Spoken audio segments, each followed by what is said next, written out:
Buenos días. He titulado esta exposición La utilización de las medidas de protección en violencia doméstica como instrumento de agresión.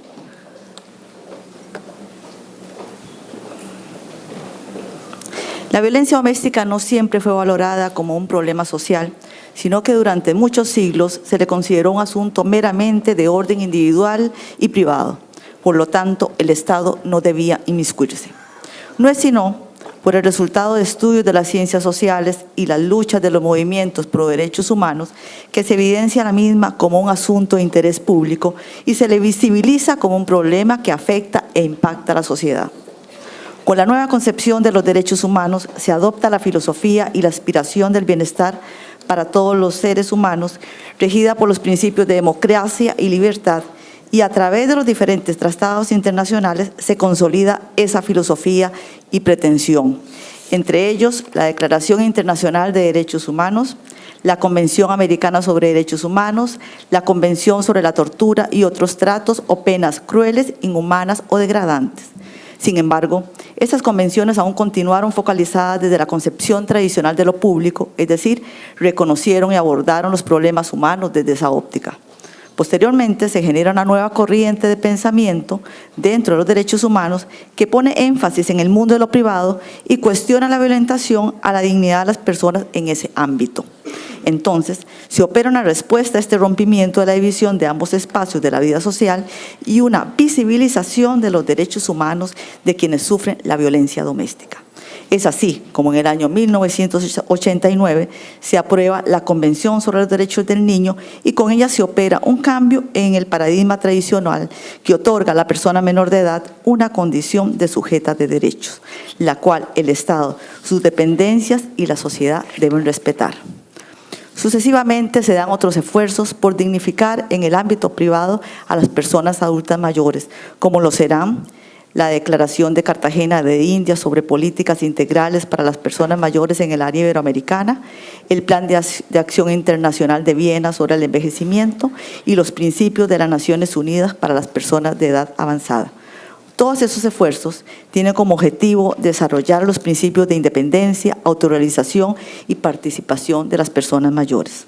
Las relaciones asimétricas entre los hombres y las mujeres no fueron ajenas al cuestionamiento, pues al ser las mujeres cosificadas y al acentuarse la forma de control y de violencia en sus diversas manifestaciones, se inicia un nuevo periodo de promulgación de instrumentos internacionales de derecho, como son la Convención sobre la Eliminación de las Formas de Discriminación contra la Mujer y la Convención Interamericana para prevenir, sancionar y erradicar la violencia contra la mujer, aprobada en Costa Rica, esta última por la Asamblea Legislativa el 2 de mayo de 1995, hoy con rango constitucional.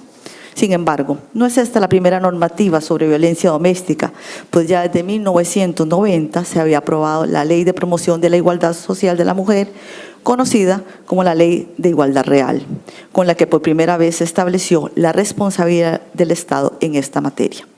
Este compromiso estatal se amplía con la Ley contra la Violencia Doméstica, ley que en su proceso suscitó fuertes polémicas que giraron sobre las diversas posiciones sobre la forma de tutelar los derechos de todas las personas víctimas de agresión en el seno familiar.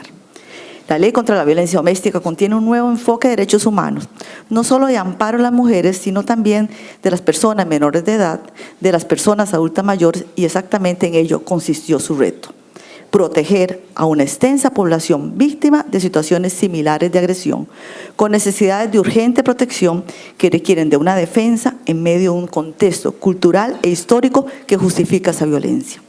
El Estado se convirtió en el principal obligado a brindar seguridad, en buscar la reparación del daño y en comprometerse al cese de la violencia, para garantizar a sus ciudadanos una vida libre de vejámenes. Ante este compromiso, el Estado debe velar para que las medidas de protección no se utilicen con fines diferentes a las contempladas en la Ley 7586, como está especificado en su artículo primero, que reza así: la autoridad competente deberá procurar que las personas agresoras no utilicen contra las víctimas la presente ley. Pero, lamentablemente, en mi ejercicio de la profesión, la cual ejerzo en forma liberal, he tenido la dolorosa experiencia de enfrentarme a situaciones que dejan en evidencia el uso abusivo de la ley y que me hacen preguntarme si se está utilizando como un nuevo instrumento de agresión contra las personas más vulnerables. Me he cuestionado su uso en situaciones como las que en forma breve expondré. Una pareja con 30 años de casado, con canales afectivos de comunicación en una relación simétrica de poder, ella es intervenida quirúrgicamente con carácter de urgencia por el padecimiento de un cáncer. Y una vez que ingresa a la sala de operaciones, su familia de origen solicita las medidas de protección a su favor, alegando que ha estado sujeta a la violencia doméstica por parte de su cónyuge. Y a partir de ahí, nunca esta pareja pudo volver a verse. Ella falleció hace pocas semanas sin que él pudiera ni siquiera asistir al sepelio, pues no le fue comunicado. El señor nunca fue aceptado ni querido por la familia política de su cónyuge y la enfermedad fue aprovechada para distanciarlos. En la audiencia no se hizo presente a la supuesta víctima, alegándose problemas de salud. Nunca el juez corroboró lo dicho por la familia, desplazándose al centro de salud de la supuesta ofendida para así determinar si eran legítimas las medidas solicitadas en su auxilio. Pregunto, ¿se cumplió la finalidad de la ley? ¿A quién realmente se le brindó protección? ¿Pudo el juez haber sido más acucioso y haber tomado acciones para verificar por sus propios medios lo relatado por el apoderado? Esta ley también ha sido utilizada por progenitores cuidadores que, con el afán de obstaculizar que el progenitor no guardador vea a sus hijos, alegan hechos de violencia contra estos, pero el trasfondo es otro. Pues algunas veces obedece a un conflicto de pareja que no ha sido resuelto. Pregunto, ¿a quién o quiénes se protegió? Igualmente, se recurre a la solicitud de medida de protección como el único afán de obtener la custodia de los hijos, sin que se den elementos de agresión, únicamente buscando una vida más expedita para lograr su objetivo. Quizás lo que se pretende en el fondo es sancionar a su expareja por estar sosteniendo una nueva relación sentimental. Pregunto, ¿a quién se protege? Convoco otro caso. Un adulto mayor que al enviudar contrae nupcias con quien fue su empleada doméstica. Los hijos del adulto mayor nunca quisieron a esta nueva esposa. Sin embargo, cómodamente delegaron en ella su cuidado durante muchísimos años. Una vez que el adulto mayor sufre una caída, por la cual debe ser sometido a una operación, los hijos deciden solicitar medidas de protección contra la esposa, alegando que no lo atendía en forma adecuada. A la supuesta agresora se le impide durante un año acercarse a su cónyuge. Los hijos de este se posesionan de todos sus bienes y regresan a los Estados Unidos, lugar en el que residen. Mientras se aseguran que el señor quede ingresado en un centro de atención de adultos mayores, sin poder mantener contacto con quien fue su pareja durante muchos años y con quien tenía estrechos lazos de afecto.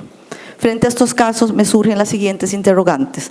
¿Están mis colegas y otros profesionales en las diferentes disciplinas del área social brindando una asesoría dirigida a alcanzar la armonía familiar y la paz social? ¿Están siendo debidamente fundamentadas las resoluciones judiciales que otorgan las medidas provisionales de violencia doméstica, máxime que contra la misma no proceden recursos? ¿Guardan proporción los hechos planteados por la parte solicitante con las medidas de protección otorgadas? ¿Valora el juez la situación expuesta? ¿O solamente las concede en forma complaciente porque ello es la opción que requiere un menor esfuerzo, poco compromiso y no pone en riesgo su ejercicio profesional? ¿El juzgador está resolviendo con prontitud de levantamiento o permanencia las medidas? ¿O por el contrario, es tan tardío el dictado de la resolución que con ello incentiva que se consoliden mezquinos intereses? ¿Se convierte el juez en un cómplice de las partes y sus asesores legales por otorgar esta medida sin haber ahondado en las situaciones denunciadas? Esta exposición me lleva a concluir, primero, que el nuevo reto del Estado es erradicar la utilización de las medidas de protección con fines diferentes a los que fue creada. Segundo, que la responsabilidad de erradicar la violencia no es exclusiva del Estado, sino de todos los actores sociales. Tercero, que los dictámenes emitidos por los equipos multidisciplinarios deben brindarse en una forma más expedita. Cuarto, que debe agilizarse por parte de los juzgadores el dictado de la resolución que mantiene o levanta las medidas de protección para desestimular que se recurra a la petición de las mismas cuando los fines sean contrarios a lo dispuesto por la legislación. Quinto, que el especialista en derecho debe tomar como un valioso aliado el conocimiento científico para esclarecer con éxito las situaciones fácticas sometidas a su decisión. Sexto, que los jueces fundamenten las resoluciones que otorgan las medidas de protección para que las partes conozcan el razonamiento lógico-jurídico de los mismos, considerando además que la resolución que otorga las medidas en forma provisional carece de remedio recursivo. Séptimo, que el juez asuma el compromiso de verificar la veracidad de los hechos que han dado cabida a las solicitudes. Octavo, que se fortalezca la formación de profesionales y promotores sociales en la prevención de la violencia para que nuestra sociedad opere una transformación a favor de una cultura de paz sustentada en equidad y respeto. Noveno, que la sensibilización y resignificación sobre el tema de la violencia no se quede aquí, en los estratos académicos, sino que se implemente desde los niveles básicos de educación.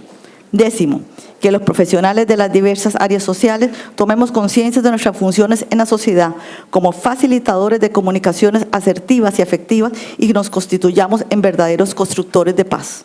Undécimo, que adquiramos conciencia de que las medidas en el ámbito jurídico únicamente deben verse como instrumento de contingencia, mientras se trabaja con vitalidad en las medidas duraderas y eficaces para alcanzar una sociedad armoniosa. Concluyo citando a Carmen Mantilla, criminóloga española de la Universidad de Granada, quien al referirse a la violencia doméstica señala: el reto histórico que está ante nosotros y nosotras es ineludible. Todos y todas tenemos el deber de luchar y comprometernos solidariamente a erradicar este estigma denigrante que lleva existiendo cruel y dolorosamente demasiado tiempo. Hacer posible con el esfuerzo de todas esas transformaciones es hacer posible un mundo habitado verdaderamente por la tolerancia y la libertad, donde la convivencia entre hombres y mujeres sea más digna, más justa y más humanos, y sea lo que ofrezcamos al relevo, a nuestras hijas e hijos y a la futura generación. Muchas gracias.